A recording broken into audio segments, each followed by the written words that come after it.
메리 크리스마스. 메리 크리스마스. 서울 가니까 전부 다 메리 크리스마스 하는데 지방에 오니까 메리 크리스마스 하는 사람 별로 없더라고요. 자, 그런데 이 메리 크리스마스는 아주 좋은 의미가 따로 있는데 사람들이 즐거운 성탄절 되세요 이런 뜻으로 이해를 하고 있습니다. 메리 크리스마스라는 뜻은 이 크리스, 즉 예수 그리스도와 마스, 즉 가톨릭 라틴어의 미사가 합쳐져서 그리스도께 예배드리다 이런 뜻입니다. 그래서 그 앞에 메리가 붙으면은 기쁘게 즐겁게 예배드리다. 누구에게? 즐겁게 예수 그리스도께 예배드리세요 이런 뜻입니다. 사실은. 자, 이제 이틀 후면은 우리가 성탄절을 맞이하게 됩니다.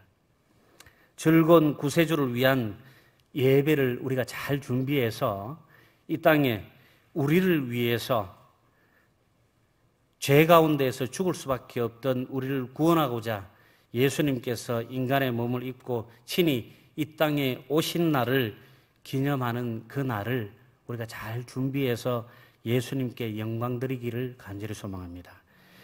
죄 가운데 억눌려 죄의 종노릇하게 된 우리는 하나님께 나아갈 수도 없는 슬픔과 좌절과 답답함 가운데에서 살아가야만 했습니다.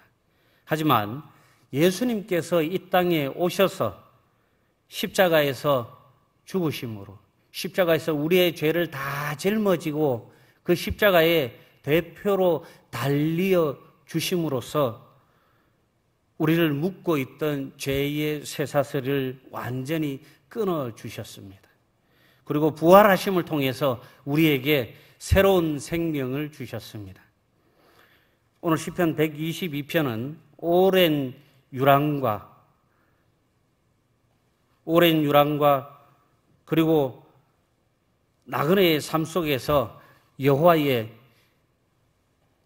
집이 있는 거룩한 산으로 순례하는 기쁨을 표현하면서 시작하고 있습니다. 시인은 그가 예전에 거룩한 성에 머물던 때의 기쁨을 그리워하며 그는 경건한 자들과 함께 하나님께서 계시는 예루살렘의 형통과 평안을 구하고 있습니다.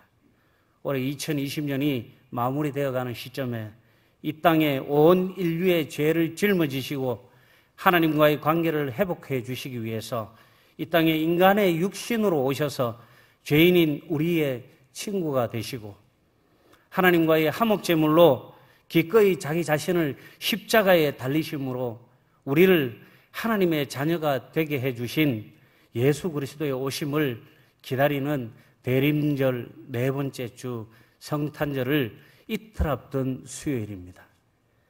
코로나19로 올 한 해가 하나님께 예배 드리는 것이 너무나 제한적이고 그로 인해서 예배를 제대로 드리지 못해서 애태우셨거나 혹여 하나님께 소원해진 마음이 있다면 간절히 사모하는 마음으로 예배를 드림으로 신앙도 회복하시고 축복의 통로를 여시기를 소망합니다. 시인은 사람이 내게 여호와의 집에 올라가자고 1절에 말씀하고 있을 때에 이 말을 할 때에 내가 기뻐하였도다고 말하고 있습니다. 하나님의 자녀인 우리의 삶도 세상의 것으로 기뻐하고 즐거워할 것이 아니라 교회에서 예배드림을 기뻐할 때 축복의 통로가 열립니다. 시인은 과거의 절기를 지키기 위해서 예루살렘에 순례했던 일을 회상하고 있습니다. 시인은 사람들이 여호와의 집에 가자 이 고백하는 말에 이렇게 하는 말을 들었을 때에 가장 기뻤다고 고백하고 있습니다. 그가 성전에 가자는 말을 듣고 기뻐했던 이유는 시인이 하나님을 진심으로 사랑하고 있었기 때문입니다. 사랑하는 분을 만나러 사랑하는 그분이 머물러 있는 곳에 가는 것보다 가슴 설레고 기쁜 일이 없을 것입니다. 여러분, 그 옛날 젊은 시절에 연애하던 때의 생각을 한번 해보세요. 사랑하는 그 사람이 있는 그곳으로 갈 때에 그 설레이는 설레임과 들뜬 마음이 얼마나 기쁘고 기분이 좋겠어요. 오늘 이 시인은 하나님을 그토록 사랑했기 때문에 예배드리러 성전에 가자는 그 말에 기뻐했고 설렜던 것입니다. 이것처럼 성도들은 교회 갑시다, 예배드립시다는 말을 들을 때에 마음에 기쁘고 설렘을 느껴야 하는 것입니다. 에베소서 2장 20절에서 22절까지의 말씀에 너희는 사도들과 선지자들의 터 위에 세우심을 입은 자라. 그리스도 예수께서 친히 모퉁이 돌이 되셨느니라. 그의 안에서 건물마다 서로 연결하여 주 안에서 성전이 되어가고 너희도 성령 안에서 하나님이 거하실 처소가 되기 위하여 예수 그리스도 안에서 함께 지어져 가느니라. 아멘. 하나님의 터 위에 세움받은 우리가 그리스도의 머리가 되시고 그리스도의 몸된 거룩한 공동체인 우리가 교회에서 살아계신 하나님을 뵙고 그 하나님께 경배하는 일은 성도에게 있어서 너무나 당연하고도 큰 기쁨이 아닐 수가 없습니다. 그러므로 기쁨이 사라진 예배는 진정한 예배라고 할 수가 없는 것입니다. 그것은 죽은 예배요, 하나님께서 계시지 않는 건물에 불과한 것입니다. 아무리 교회가 웅장하게 지어져 있고 아무리 교회가 멋있고 크더라도 그곳에 하나님께서 임재하시지 않는다면, 그곳에 하나님께서 계시지 않는다면, 그곳에 하나님의 평강과 은혜가 없다면, 그곳에 예수 그리스도의 사랑이 없다면 한낱 잘 지어진 건물에 불과하다는 것입니다. 그리스도의 몸된 공동체를 아름답게 만드는 것은 건물이 아니라 그 안에 있는 지체들의 삶인 것입니다. 그 안에 있는 지체들이 얼마나 하나님께 맞추어져서 하나님의 말씀에 순종하면서 그리스도의 사랑을 나누며 아름다운 공동체를 만들어가는가. 얼마나 하나님의 은혜와 평강이 차고 넘치는 은혜로운 교회인가에 따라서 정말 그리스도의 머리가 되시고 몸이 되는 교회가 될 수도 있고, 그렇지 않으면 한낱 건물에 지나지 않는다는 것입니다. 성전에서 예배를 통해 기뻐하고 성령 충만하시기를 바랍니다. 사람마다 각자 즐기는 방법이나 기뻐하는 것이 다를 수 있지만 성도에게 하나님 전에 올라가서 하나님께 예배하는 기쁨이 최고의 기쁨인 줄로 믿습니다. 디아스포라, 즉 여러 가지 이유 때문에 고국과 성전을 떠나 있던 하나님의 백성이 명절을 맞이해서 하나님의 거룩한 성 예루살렘 성전에 올라가자는 형제들의 초청을 들었을 때에 그 기쁨은 이루 말할 수 없었을 것입니다. 사랑하는 우리 영일만교회 성도 여러분, 여러분들은 무엇에서 어디에서 이러한 삶의 기쁨을 찾고 누리고 계십니까? 내가 기뻐하고 감격해하는 대상이 바로 나의 삶의 기쁨의 모습이 되는 것입니다. 여러분의 마음을 하나님께 향하고 맞추시기 바랍니다. 예배 드릴 때마다 기쁨과 감격을 회복하시기 바랍니다. 하나님의 집, 하나님의 백성, 하나님의 거룩한 땅을 향해 기대감을 가지고 감격해하는 사람들이 바로 참된 그리스도인이요 하나님의 백성이요 하나님의 자녀가 되는 것입니다.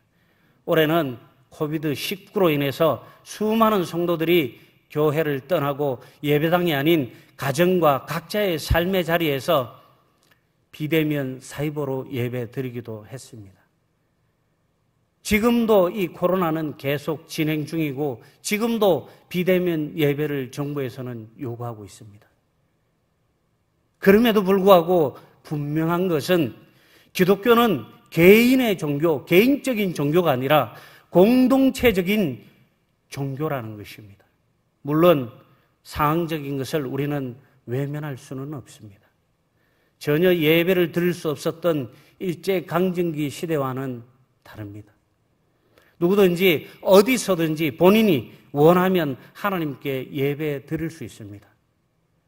그러나 이것을 계기로 하나님과 멀어지고 예배의 감격이 없어지고 예배 드리는 것이 더 이상 우리 삶에 나의 기쁨이 되지 못하고 따로 떨어져서 무교회주의자들처럼 신앙생활 하려는 것은 결코 하나님께서 기뻐하시는 일이 아닙니다. 하나님의 축복은 어느 날 갑자기 내가 헌금 많이 하고 어느 날 갑자기 내가 선한 일 한번 했다고 해서 하나님께서 저와 여러분들에게 주시는 선물이 아닙니다. 하나님을 기쁘시게 할 때, 우리가 하나님을 기쁘시게 해드릴 때 하나님께서 우리에게 선물을 주시는 것입니다. 우리가 하나님을 기쁘시게 해드리는 기본은 바로 하나님께 예배드리는 것입니다. 예배를 통해 축복의 통로를 여는 여러분들 되시기를 축복합니다. 유대인들은 절기가 가까워지면 마을마다 무리를 지어서 함께 절기를 지키려고 예루살렘으로 모여들었습니다.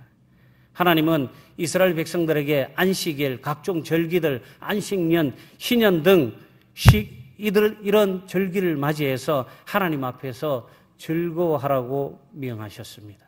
하나님은 성도들이 이러한 절기 때에 일어나 일, 즉 노동에서 벗어나서 하나님 앞에 절기를 지키면서 즐거워할 수 있게 철저하게 배려해 주셨습니다.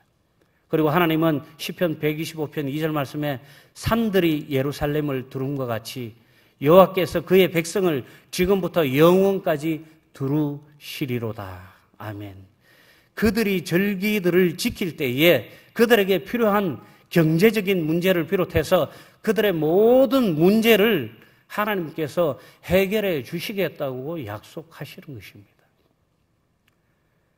사랑하는 성도 여러분, 우리를 위해서 이 땅에 오셔서 우리의 더러운 죄를 짊어지시고 십자가에서 마지막 그 한 방울의 보혈까지 모두 짜내어서 주황같이 붉은 우리의 죄를 깨끗이 씻어주셨던 예수 그리스도께서 이 땅에 오심을, 다시 오심을 기다리는 대림절입니다.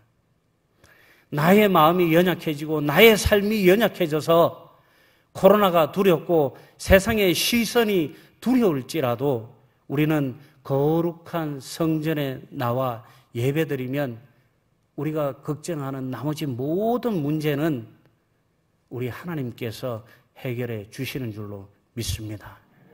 하나님께서 거하시는 거룩한 성, 그의 눈에 예루살렘 성은 하나님의 축복으로 잘 설계되어 전체가 하나로 잘 연결된 성처럼 보였습니다. 우리말 성경에 조밀한 성이라고 번역된 이 말은 히브리어로 하바르, 결합하여 전체가 하나로 연결된 성이라는 뜻입니다. 시인은 성도들의 마음의 고향이며 하나님께서 거하시는 예루살렘 성이 조화롭고 아름다운 하나의 견고한 성으로 보였다는 것입니다. 예루살렘 성은 한때에는 전쟁으로 처참하게 무너져 폐허가 되었지만 이제는 다시 재건되어서 아름다운 성으로 회복되어졌습니다. 경건한 성도들은 교회를 바라보거나 생각할 때에 거룩함과 축복을 느끼게 됩니다. 그러므로 그들은 하나님께서 거하시는 교회를 사랑하고 귀하고 소중하게 대하는 것입니다.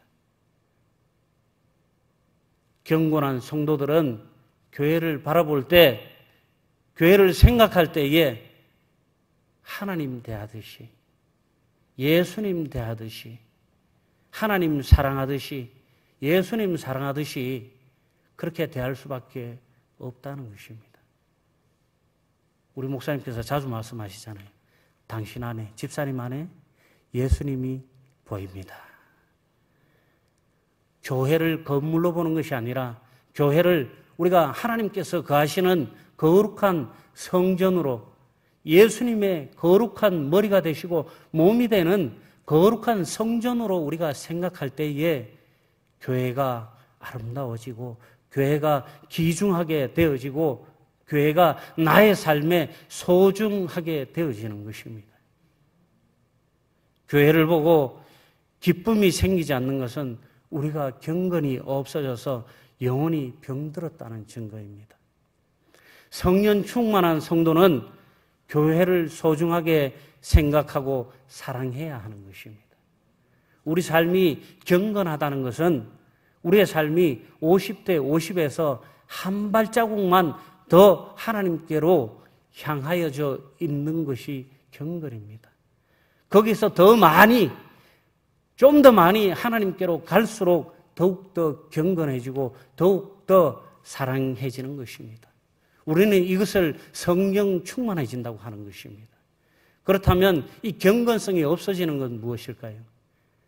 하나님께로가 아니라 세상에게로 죄의 종로로 타는 곳으로 나의 발이 한 발, 두 발, 세 발 자꾸 옮겨져 가는 것을 우리는 경건성이 상실되었다고 얘기하는 것입니다. 성령 충만하지 않다고 말씀하는 것입니다. 신앙이 없다고 말하는 것이 바로 우리가 하나님이 아닌 세상을 향해서 한 발자국, 두 발자국 자꾸 가까워지는 것을 우리는 말하는 것입니다. 성경책 들고 다니고 안 다니고 그런 문제가 아닌 것입니다. 예배당에 나와서 양복 입고 나오고 추리닝 입고 나오고 잠바 입고 나오고 그런 문제가 아닌 것입니다.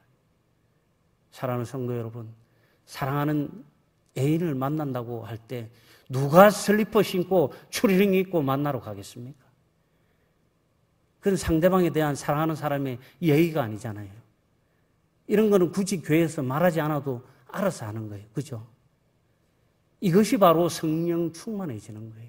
성령 충만한 사람들은 교회를 소중하게 생각하고 교회를 사랑하고 하나님을 사랑하고 목회자를 사랑하고 성도를 사랑하는 그런 삶을 사는 사람들이에요. 나를 위해서, 나의 이익을 위해서, 내 기분 좋자고 교회에서 목소리를 내는 것이 아니고 교회를 위해서, 하나님을 위해서 나의 가진 것을 내어놓고 나의 삶을 맞추어서 사는 것, 이것이 바로 우리가 경건해지고 성령 충만해지는 삶입니다. 성령 충만함으로 그리스도의 몸된 교회를 더 소중히 여기고 사랑하며 예배드리는 은혜가 넘치는 경건한 영일만교회 성도 모두 되시기를 소망합니다. 두 번째로, 예배는 존중과 감사하는 마음으로 드려야 축복의 통로가 열리는 것입니다. 내가 하나님을 향해서 한 발자국 더 가까이 가서 예배 드리는 것이 아니고 세상을 향해서 멀리 가 있으면서 하나님께 요구한다면 이 경건성이 떨어지고 신앙이 없고 성령 충만하지 않은, 성령의 임재가 없는 예배를 드릴 때 이 예배에서 하나님의 축복의 통로가 열리지 않는다는 것입니다. 순례자는 그토록 그리워하던 예루살렘 성문 안에 들어섰습니다. 너무나 설레었고 너무나 그리웠던 하나님을 만나기 직전이었습니다. 그 문 앞에 서서 정말 손에 식은땀이 나고 가슴이 두근두근거리면서 설레임을 주체할 수 없는 상황이었을 것입니다. 2절 말씀에 우리 발이 내 성문 안에 섰도다라고 외치며 거룩한 성을 향해 시인은 찬사를 보냅니다. 예루살렘이 시인에게 그토록 사랑스럽고 아름다운 이유가 무엇이겠습니까? 그것은 바로 그곳에 사랑하는 여호와 하나님이 계시고 하나님의 통치가 이루어져서 그 거룩한 이름을 마음껏 찬양할 수 있기 때문입니다. 순례자들은 단지 눈에 보이는 예루살렘 성에 감격하는 것이 아니라 눈에 보이지 않는 하나님의 거룩한 통치의 찬사와 영광과 찬양을 보내는 것입니다. 하나님은 이스라엘 백성들에게 1년에 3번씩, 유대인들은 유월절, 맥추절, 초막절 이 3대 절기를 의무적으로 지켜야 했습니다.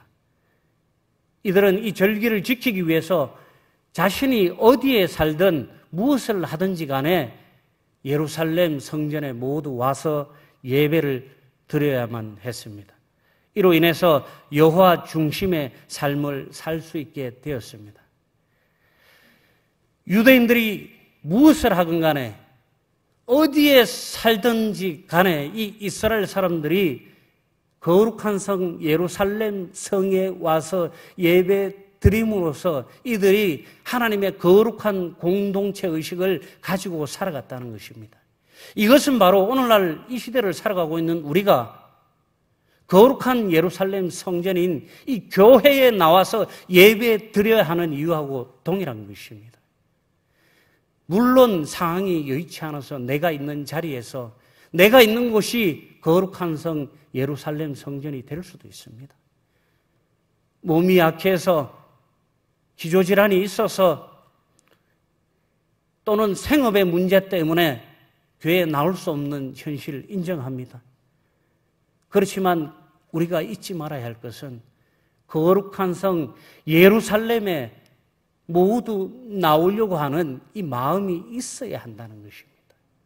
이 마음을 잊어버리는 순간 우리는 하나님께 외면되어지는 자녀들이 되는 것입니다. 그 옛날 이스라엘 백성들이 한 달이면 갔던 거리를 40년간 힘들게 방황했던 이유가 무엇입니까? 하나님 말씀에 불순종했기 때문에, 하나님의 거룩한 사명자들로서의 삶을 살 수 없었기 때문에, 살지 않았기 때문에, 하나님께 온전히 진심을 다해서 사랑하는 마음으로 예배드리지 못했기 때문인 것입니다. 사랑하는 성도 여러분, 정기적으로 지키는 절기들은 하나님을 경배하고 성도로서의 자기의 정체성을 확인할 수 있게 해주는 것입니다. 그냥 빵 먹고 떡 나누고 파티하고 세상처럼 그렇게 보내는 것이 아닙니다. 성탄절은 우리를 위해 기꺼이 세상에 오셔서 기꺼이 우리의 죄를 짊어지고 십자가에 달리신 그 예수님께서 이 땅에 오심을 기념하는 절기입니다. 즐거운 마음으로 예수 그리스도께 예배드리시기 바랍니다. 기쁜 마음으로 예수 그리스도를 맞이하며 기도하시기 바랍니다. 이스라엘 각 지파들은 이 절기를 지키고 여호와께 감사하기 위해서 절기가 되면 예루살렘 성으로 올라갔습니다. 이스라엘 백성들은 한때에 그들의 죄악으로 인해서 하나님의 징계를 받고 바벨론의 포로가 되기도 했습니다. 그러나 그들은 극적인 하나님의 도우심을 받고 바벨론에서 고국으로 귀환할 수 있었습니다. 그들은 귀환한 후에 예루살렘의 성전을 재건하고 다시 하나님께서 지키라고 하신 절기들을 지킬 수 있게 되었습니다. 그들은 절기 때에 예루살렘에서 하나님께 감사하면서 축제를 열었습니다.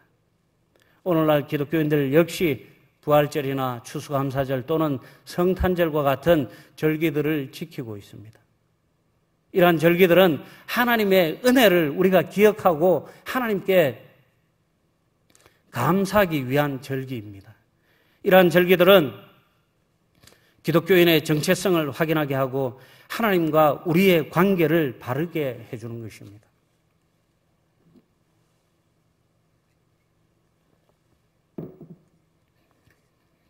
시인은 5절 말씀에서 거기에 심판의 보좌를 두셨으니 곧 다윗의 집의 보좌로다.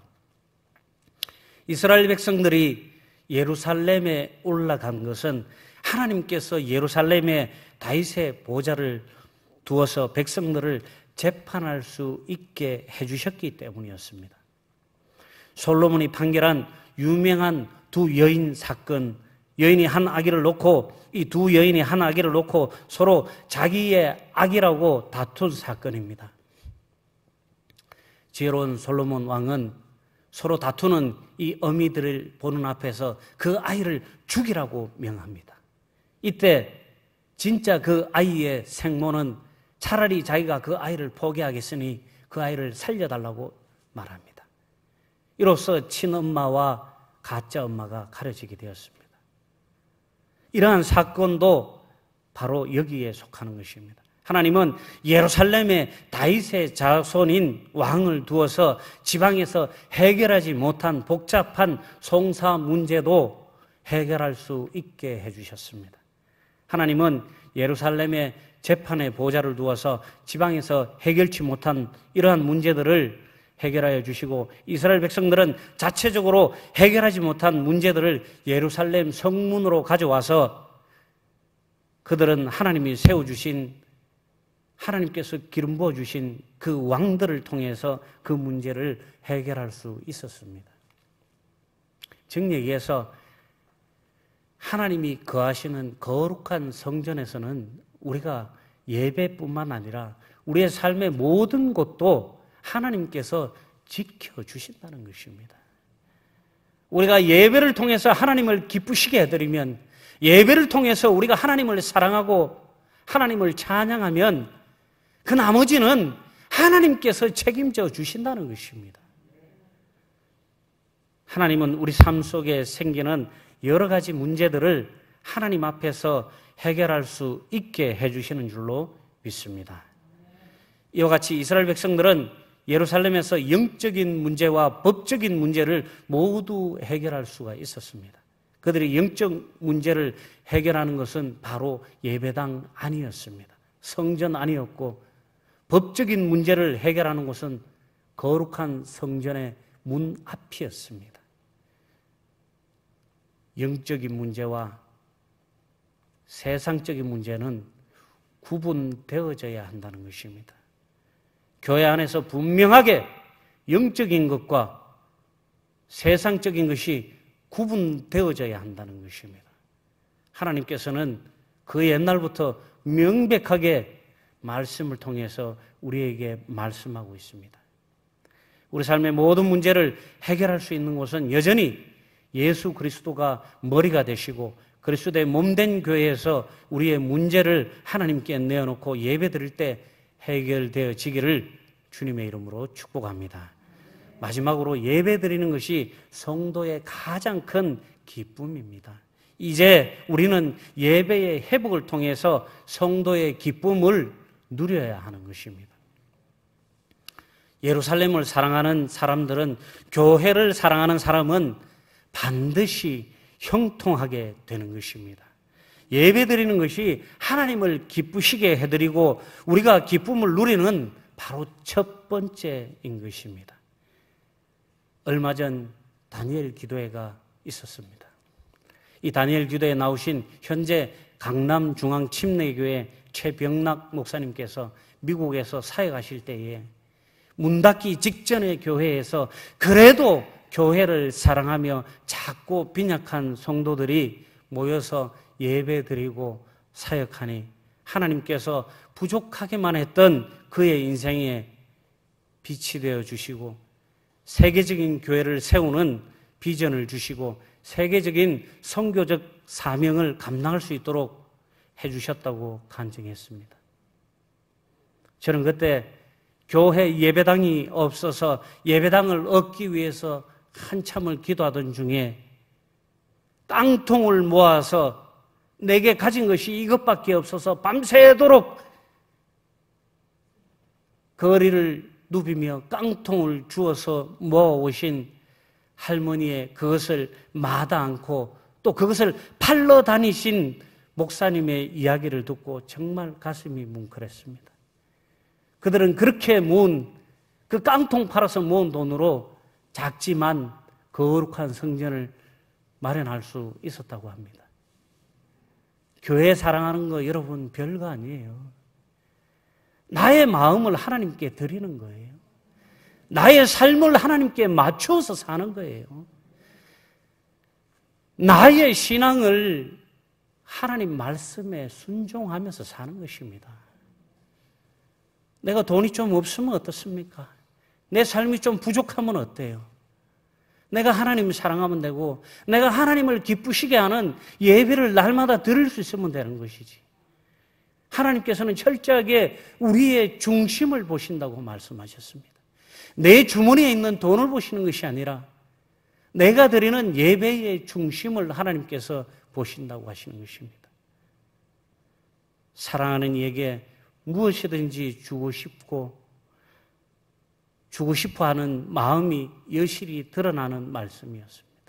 교회를 사랑하고 예수님을 사랑하고 하나님을 사랑하면은 능치 못할 일도 하지 못할 일도 없는 것입니다.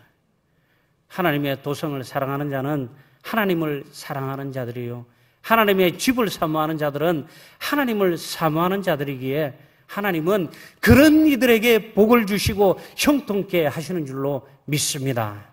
그러므로 하나님을 사랑하는 자들은 하나님의 도성, 하나님의 집, 하나님께 드리는 예배를 기뻐해야 하는 것입니다. 험악한 세상을 여행하는 순례자인 우리는 하나님의 성전과 예배를 사모하며 기뻐할 뿐 아니라 서로 축복하며 하나님의 뜻을 이루며 살아가야 하는 것입니다. 인생의 가장 큰 기쁨과 보람이 무엇입니까? 사랑하는 자녀가 좋은 대학 갔을 때, 사랑하는 자녀가 취직했을 때, 사랑하는 자녀가 결혼했을 때, 맞습니다. 중요합니다. 그러나 이스라엘 백성에게는 삶의 원천인 하나님의 성전에 올라가 하나님께 예배하고 그 은혜를 경험하는 것이었습니다. 오늘 이 시간 여기에 있는 우리 사랑하는 모든 성도들 역시 우리 삶의 원천인 하나님의 성전에 나와서 하나님께 예배하고 그 은혜를 경험하는 여러분들 모두 되시기를 축복합니다. 광야 인생길을 걸어가는 영적 순례자인 우리에게도 생명의 근원이시며 축복의 근원이 되시는 하나님을 예배하러 하나님의 집으로 나오는 것이 우리 삶의 큰 기쁨입니다. 시인은 평강의 성인 예루살렘을 그의 고된 삶 속에서도 언제나 마음에 그리고 있었습니다. 포로로서의 그 삶, 타국에서 정말 자유도 없고 희망도 없는 그 매 순간의 고난 속에서도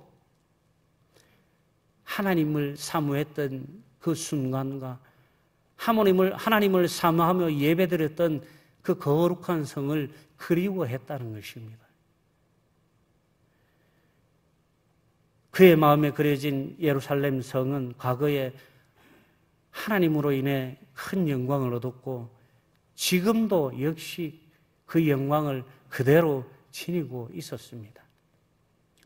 그는 사랑하는 마음으로 그 성을 축복하면서 독자들에게 예루살렘의 평안을 구하라고 권면하고 있습니다.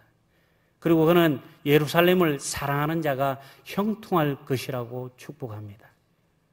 성도 여러분, 교회를 사랑하는 성도가 형통하시다고 말씀하고 있는 것입니다. 하나님은 그리스도의 몸인 교회를 평안을 구하는 자들을 축복해 주십니다. 교회가 평안하면 하나님께서 영광을 받으시고 그 안에 있는 성도들도 형통할 수 있게 되는 것입니다. 그러나 교회를 저주하고 대적하는 자에게는 고난과 화가 있을 것입니다. 이러한 사람은 하나님을 멸시하고 저주하는 자에게 저주가 있는 것은 너무나 당연한 것입니다.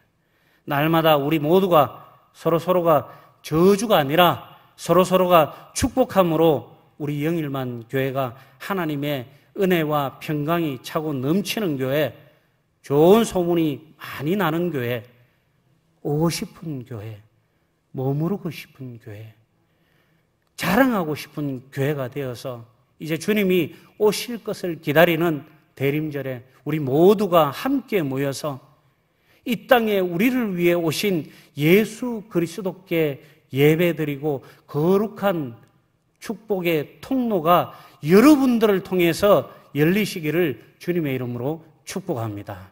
기도하겠습니다.